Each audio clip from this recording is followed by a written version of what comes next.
C'est parti aujourd'hui pour le test d'autonomie de la Xiaomi M365 Pro. Pour la différencier visuellement, il n'y a pas grand chose à part la petite bande rouge sur la roue.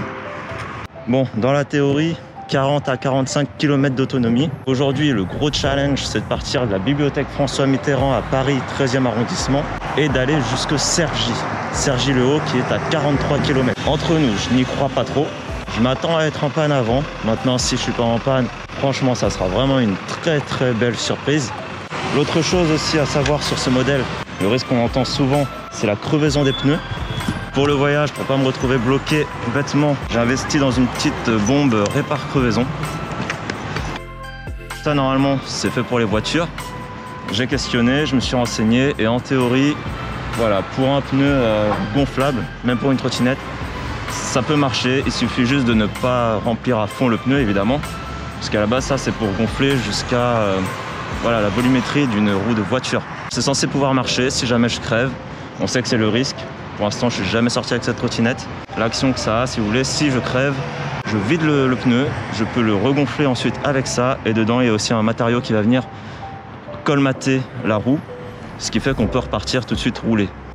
Donc c'est de la marque Facom, hein, faut pas prendre non plus n'importe quoi. Facom a beaucoup d'expérience dans le domaine. Ici, vous remarquerez que j'ai ajouté un support GPS, un support téléphone.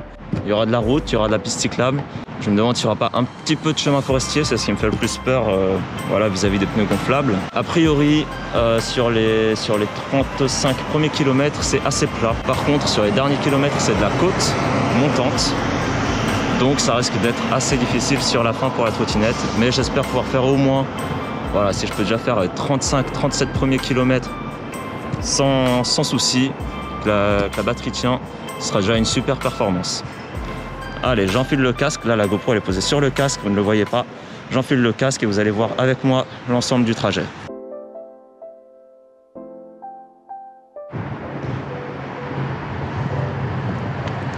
L'itinéraire et on y va à vélo. 2h32, 43 km.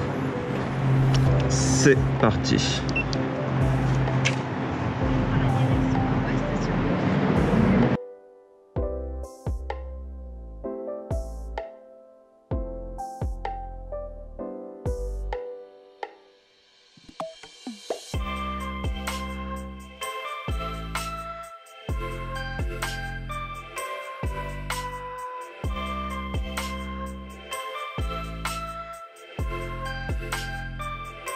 Me revoici, donc c'est bon, j'ai trouvé l'option régulateur de vitesse. Il suffira de maintenir 5 secondes et ensuite on peut lâcher, la trottinette continue d'avancer toute seule, ce sera plus confortable. Pour retirer ce régulateur de vitesse, simplement appuyer sur l'accélérateur, comme ça on prend le contrôle, ou freiner. Pour l'instant, j'ai regardé en même temps sur l'application, on a déjà fait 4 km et demi il me semble, et il estime une autonomie restante de 43 km.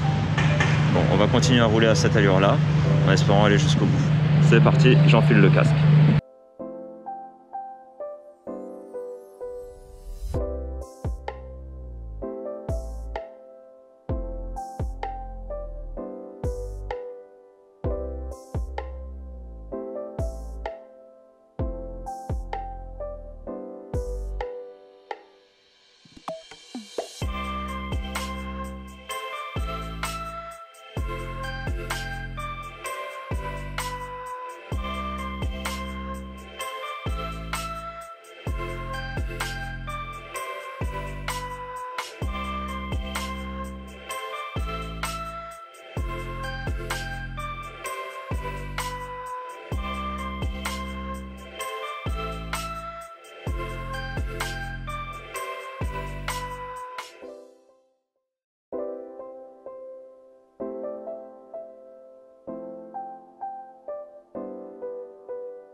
Je profite de cette jolie petite ville qu'est Maison Lafitte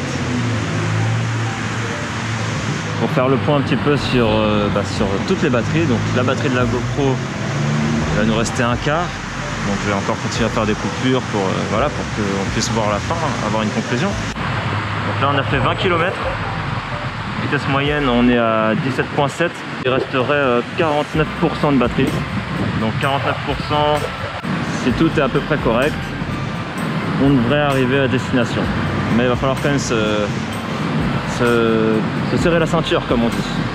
Wow. Donc là on est en pleine forêt. Il y a environ 1 km. Environ 1 km à travers les bois, peut-être 1,5 km. Bon, je préfère pas rouler, j'ai pas envie de crever. J'ai craqué, je suis remonté sur la trottinette malgré le chemin de terre. Le terrain il a l'air assez propre, c'est aussi pour ça que je me le permets. Parce que bon, le risque de crever c'est quand même chiant malgré la bombe pour réparer. On avance en trotte, on s'arrête, on continue à pied. Là, je pense que toute cette partie-là, on va vraiment la déduire de l'autonomie. Allez, vivement quand même de retrouver une vraie route, ce serait cool. Mon Dieu, enfin du béton. Ça y est, on peut repartir. Il reste 13 km. Donc quand je commence à marcher, il en restait 16. Voilà, 3 km en marchant, des fois en prenant un peu la trottinette. Voilà, 3 km comme ça. J'espère maintenant il n'y aura plus de chemin pareil.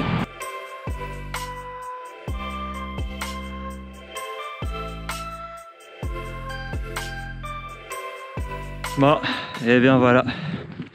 Le moment fatidique est arrivé. Plus de batterie.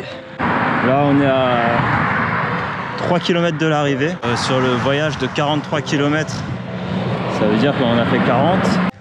Il y a eu un passage voilà, où j'ai dû marcher, je pense, pendant 2 km. Comme on voyait quand la route était un peu terreuse, on va dire. Pour tirer 2 km facilement sur ce passage-là. Donc on va dire 38 km. Et là, avant qu'elle tombe en panne, donc j'étais dans la dernière barre clignotante. Du coup, j'accompagnais avec le pied pour essayer d'aller un peu plus loin. Voilà, ça doit faire environ 3 km, 2-3 km que je l'assiste. Donc je pense qu'on peut dire, sans aucune intervention, 35 km d'autonomie. On vérifie ça sur l'appli un peu plus tard. Comme je vous disais, là je vérifie. Le kilométrage total a été de 40,24 km. Donc c'est bien ce qu'on avait estimé. Hein. Sur le trajet de 43 km, il restait 3 km avant d'arriver. Donc on avait fait une quarantaine de kilomètres. Sur ce kilométrage total, environ 2 km à pied. Mais la trottinette était allumée, donc elle a compté ces 2 km à pied dans le total. Et enfin, les 3 derniers kilomètres, voilà, il a fallu pousser la trottinette. Donc on est bien à 35 km sans assistance humaine, sans intervention humaine.